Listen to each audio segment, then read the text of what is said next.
So, it may come to no surprise by the people that know me, but I am in love with Uncut Gems.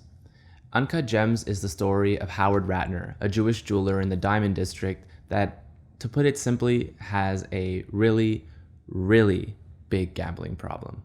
The film is the third major feature directed by Josh and Benny Safdie, and I'm also in love with the Safdie brothers and the whole style that they bring on screen. I think more than that, being Jewish myself, I am in love with how Jewish Uncut Gems feels. Yes, it does include direct Jewish references, which are of course authentic coming from two Jewish New Yorkers, notably the Seder scene. Tzfardea, Frogs, kenim, lice. But it's all the indirect things that go a long way. By the indirect things, I mean the intangible feelings you get, whether it be from how a character speaks to who they casted in a part. All right. Libby, what's going on? You It's- okay? I'm very good. Everything's going good. Yeah. I promise you. Just as watching Goodfellas feels innately Italian in both direct matters and subtext, Uncut Gems is a film that does just that for Jews. Still, I couldn't help but to think, Howard Ratner is a terribly flawed character, and many of those flaws seem to reflect the stereotypes that have plagued Jews for many decades. That of being a money-hungry, greedy, and greasy Jew. And it's not like the Safdies don't know this, rather they identify that. Howard wears them proudly.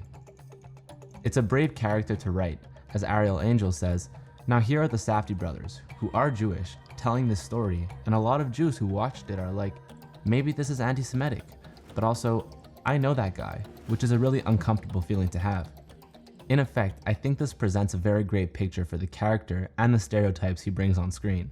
I think the Safdies use Howard to weaponize those stereotypes. So, if Howard is supposed to represent the dehumanizing traits of a Jewish person, let's ask the question, what a good Jew is supposed to be.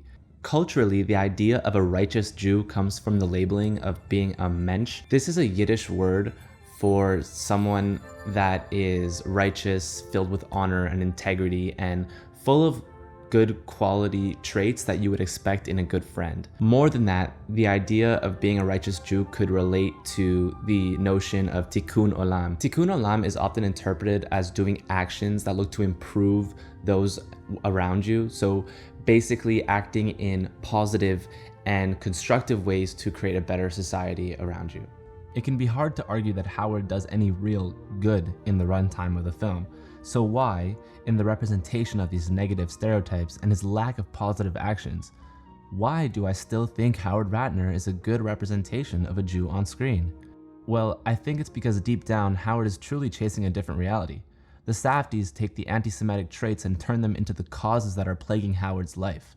Through his journey for the big score, whether it be exploiting people of his own tribe through the Ethiopian Jews, or finding ways to win even at the demise of Gooey, he is constantly put in an even worse situation, all at the helm of his flaws. Great flaws make compelling characters, and compelling characters carry the best of films. In Uncut Gems, the Safdies label Howard's flaws as the anti-Semitic stereotypes, putting them in the forefront, deeming them worthy of questioning and ultimately rejection by the end of the film. The Safdies have often cited Howard as a sympathetic character, and I'd have to agree. He is a flawed object, but there is value underneath it. You have to get past these flaws. Some people spend this movie, they spend the duration of the movie judging the character, judging him, passing judgment on him, and then eventually he wins you over through his aspiration, through his sheer drive and will and his upward striving, what have you. He eventually wins you over, even if you don't really agree with it. Through all of his actions, underneath is a righteous man. Throughout the film, Howard explicitly states and indirectly acts for the greater good. I'm begging you, just give me another shot. All of these addictions and risks Howard takes are all a part of his chase to make his situation, his family, and his fulfillment for life better. Throughout Jewish history, Jews have had to fight upwards against decades of discrimination and persecution. Uncut Gems is a tale about a Jewish man fighting upwards to succeed, refusing to back down in the environment that he's in, even if his execution becomes his demise. Alongside Adam Sandler's amazing performance, this is what seeps through his character and makes him more sympathetic. In many films, a Jewish character is often seen as a stoic and risk-averse character, something that the Safdies reject.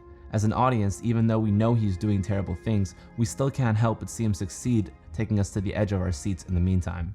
Looking at Howard saying, I don't see, he really messes his family up. He messes so many people he meets. He's lying. He's deceitful. I don't see him as a hero. And then these guys were just saying, but he's just going after his dream. His dream is so important to him, and that's what's they love about him. And so I connected to that. Deep down, Howard's drive to win is something that warrants audiences' attention. Further, his drive to win weaponizes his stereotypes, rendering them as actions for succeeding rather than faltering. If one were to place Howard outside of his religion, his drive would be seen as just another character trait rather than the identification of a Jewish stereotype. But the Safdies look to challenge, and in turn take a character that takes in these traits and flaunts them. Benny Safdie has gone on to say that yes, that's the key. It's like a superpower for him. By making the traits a superpower, they no longer feel offensive and dehumanizing as Howard gleefully basks them in all their glory for his drive to success. Through this, the plaguing tropes are not surface level anymore, but rather it creates a character, Howard, as a multi-layered being worth critiquing. One of Jewish representation and attacking the idea of anti-Semitic tropes in media. Howard Ratner is the real deal. As a character, he makes you uncomfortable. As an audience member, you can't help but feel sympathetic either. There is a reason why it's been labeled as one of the most anxiety-inducing films of the year. More than that, Howard is a challenging character. And what more can you ask of art to be challenging, to critique and subvert ideas of the old and usher in discussion for the new? In my books, Howard is a good Jew.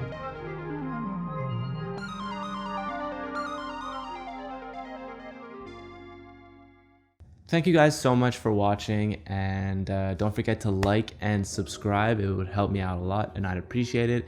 And if you want to add on or discuss a little bit about this video, don't forget to leave a comment down below. And yeah, I'll see you guys next time.